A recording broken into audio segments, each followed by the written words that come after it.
Ngayon, gagawa ko ng slime gawa sa asukal. So, itatabi ko na siya kasi nagamit ko na siya. At inahalo ko na yung slime. Hindi ko na pakita kung paano gawin yon kasi kanina may ginagawa pa ako. Kaya, kalimutan kong i-video yung ginagawa ko sa kanina. So, ayun na siya, oh.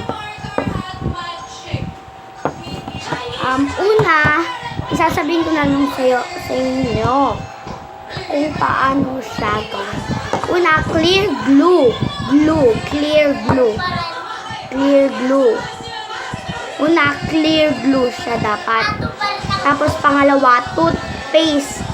Tapos, pangatlo, sugar. Ang pinakahuli. Tapos, i-mix nyo na. Hintayin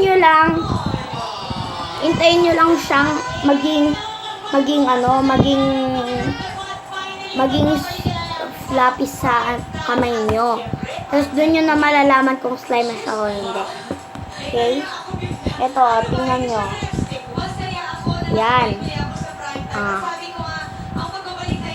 Yan. Ayan, o.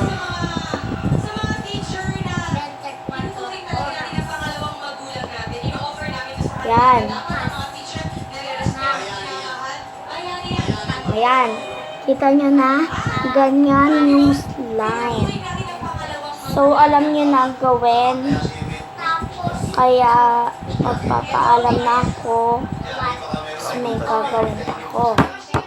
Yan. Ganyan siya.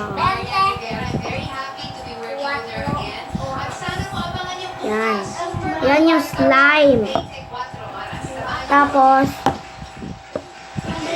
i-mix nyo lang. Huwag kayong magsasawang mag-mix kasi hindi nyo magagawa yung slime pag nagsawa ka lang. So, sige na.